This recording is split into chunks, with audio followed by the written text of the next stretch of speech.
김디올 백에 대해서 받아도 된다. 문제가 없다. 대통령도 상관없다라고 내렸던 권익위 관련해서 이제 비난이라든지 아주 국제적인 망신이 지금 계속 이어지고 있는데, 그에 관련해서 왜 최 목사를 조사 안 했냐? 그랬더니 외국인이라서 안 했다라고 하는 기가 막힌 논리를 내놓고 있습니다. 네, 권익위가 김건희 디올백 사건과 관련해 대통령에겐 신고 의무가 없기 때문에 사건을 종결 처리했다고 설명했습니다. 즉, 명품 가방의 직무 관련성이 인정되지 않고 인정된다 해도 대통령 선물에 해당하므로 어느 쪽이든 대통령에겐 신고 의무가 없다는 건데요. 대통령 배우자가 외국인에게서 받은 선물은 직무 관련성이 있든 없든 문제 삼을 수 없다는 뜻입니다. 그러니까 이제 앞으로 외국인이 주는 뇌물은 안심하고 누구나 먹어도 되는 거예요. 외국인들이요, 부인들에게 뇌물을 바치라. 공개적으로 권익위가 얘기한 거야. 그러니까 앞으로 대외 시민권자인 사람들이 와서 뇌물을 매기면 그 뇌물의 액수나 거기에 따른 청탁 여부에 관계없이 외국인이기 때문에 문제가 안 된다는 거죠. 근데 여기에서 방금 정리한 내용 중에 굉장히 핵심적인 게 있는데, 선물을 외국인이라서 받아도 괜찮다라는 건 김건희 쪽 논리고, 윤석열은 그럼 왜 신고 의무가 없다는 거냐라는 부분에 대한 디테일이 들어가야 돼요. 신고 의무가 없는 이유는 기록물로 보관했기 때문이다. 그래서 기록물 보관 자체가 신고 의무와 같은 맥락에서 볼 수 있는 거라 우기고 있거든. 그럼 기록물을 장부하고 원물을 내놓으라고. 니네들만 볼 거야. 그 귀하고 온 국민이 보고 싶어하는 그 파우치백을. 아니 근데 도대체 명품백이 왜 대통령 기록물이 돼야 되는지는 모르겠어요. 웃기죠, 정말. 그러니까 아니, 이게 너무 좀 지났으면 이제 딴 거 다 떠나서 상식적으로 말이 돼요. 좀 있으면 루비통은 이제 인간 문화에서 되는 거고. 아니 우리가 무슨 저기 원시 부족이어가지고 이런 문명의 명품백을 처음 봤어. 오, 이거는 보물로 박물관에 갖다 놔야 돼. 이거 아니잖아요. 진짜 말도 안 되는 게 대통령 기록물법 2조가 있습니다. 거기에 대통령이나 가족이 직무수행과 관련해 외국인에서 받은 선물 등을 대통령 기록물로 간주한다라고 하거든요. 근데 그 부위원장, 건희위 부위원장이 대통령 기록물법상 수수 즉시 국가 기록물이 되기 때문에 국가의 소유다. 받자마자 신고 안 해도 국가 소유네. 받는 순간 국가 거라는 거야. 근데 그럼 뭐야? 김건희가 국가라는 얘기 아니야? 가족이 직무 수행을 했습니까? 그러니까 김건희가 직무가 뭔데? 이게 말이나 되는 소리야.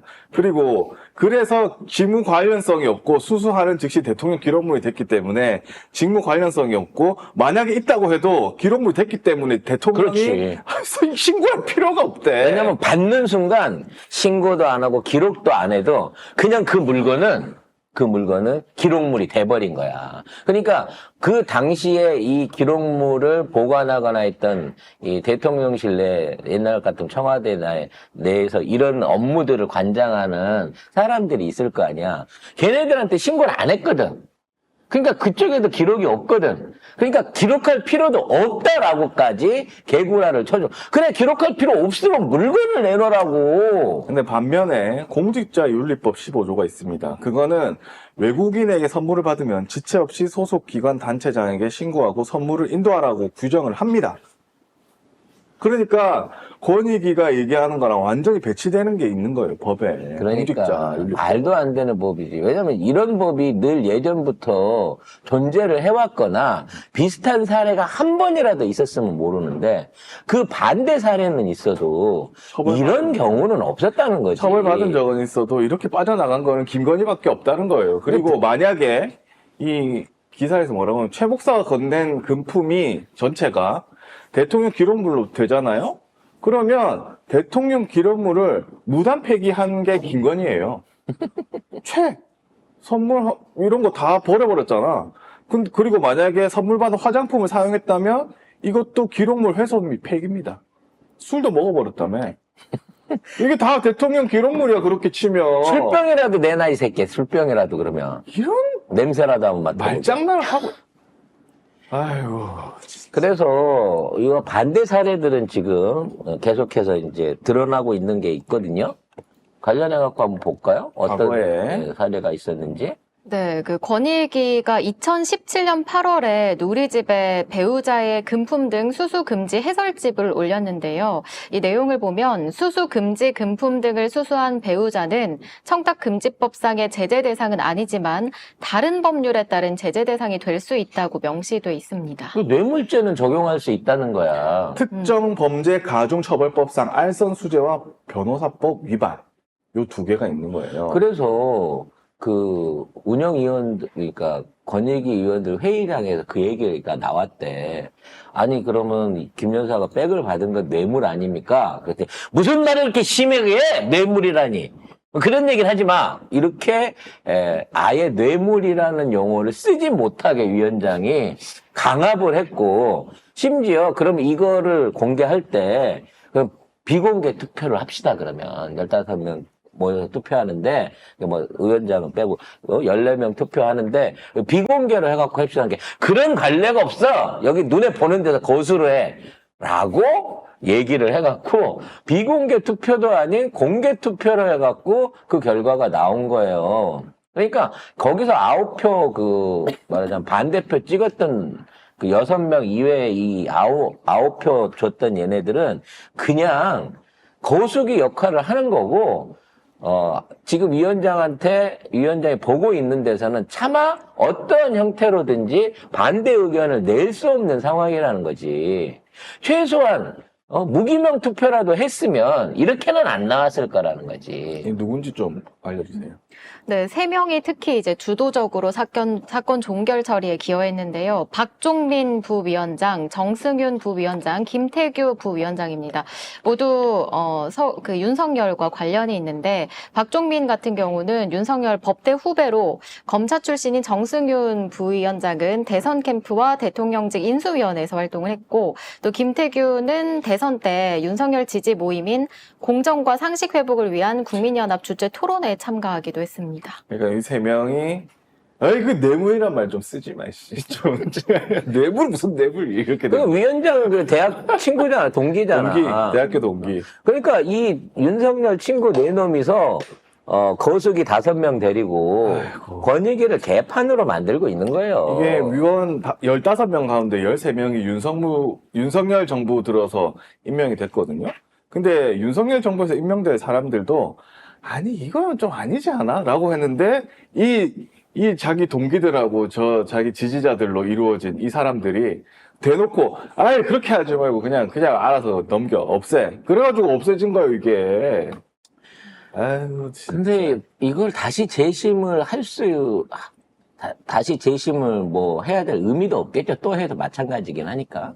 근데 이와 관련해서 이걸 갖다가 검찰이 권익위의 어떤 결정을 존중해가지고 그럼 우리도 그렇게 가겠습니다라고 얘기를 해버리면 이거는 지네가 법으로 만들어낸 규정집 그러니까 법 안에 있는 해설집 자체를 지들 스스로 부정하고 있는 거예요. 그리고 제일 중요한 건 외국인이든 내국인이든 간에 지금 최대형 목사가 내가 뇌물로 줬고 청탁을 했고 그러니까 나를 처벌을 하고 뇌물 받고 국정농단과 같은 참여했던 다른 사람들까지 다 처벌을 해라라고 요구를 하고 있는 거잖아. 윤석열이든 김건희든 둘 중에 하나는 분명히 내 부탁을 들어줬으니까 화장품을 먹고 그거에 대해서 이걸 토해내라는 거예요. 나를 처벌을 하라는 거야. 근데 이러지 마세요. 외국인이 왜 이러십니까? 그냥 없는 셈 치고 아니 그럴 거면 출국 금지는 왜 시켰대?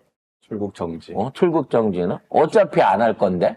출국 정지도 시키고 그 최재형 목사는 조사받으러 가는데 건조물 침입. 야 이제 가택 침입이 안 되니까 집으로 해갖고 가택이 아니거든. 거기 사무실이라서. 그러니까 제목을 가택 침입죄에서 건조물 침입죄로 바꾼 거예요. 그냥 지어져 있는 남의 뭐 어떤 공간을 침해했다는 건물에 들어갔다는 거죠. 참 이 얘기 하다 보니까 제가 수정을 좀 해드려야 될 부분이 있습니다. 그동안 그 최재형 목사 받았고 그 일 봐줬던 최 비서관, 조 비서관, 조 과장, 조 과장이 이제 조현영으로 제가 이름을 얘기를 했었었는데요. 확인을 해보니까 이 양반 이름은 조연경이 맞다고 합니다. 그러니까 조현영 과장님이 혹시 우리 방송을 들으셔가지고 그런 사람이 문제가 있었다 그러면 그런 사람이 없었던 거예요. 그래서 조연경 과장이 맞다고 합니다. 이름 잘 못 외우니까 그냥 조 과장이라고 하세요. 네, 조 과장인가요? 근데 조연경 과장이 맞는데 이 조연경이라는 실명을 까고 보니까 이 사람 이력이 특이하더라고. 응? 이현주 보좌관 출신이에요. 이현주?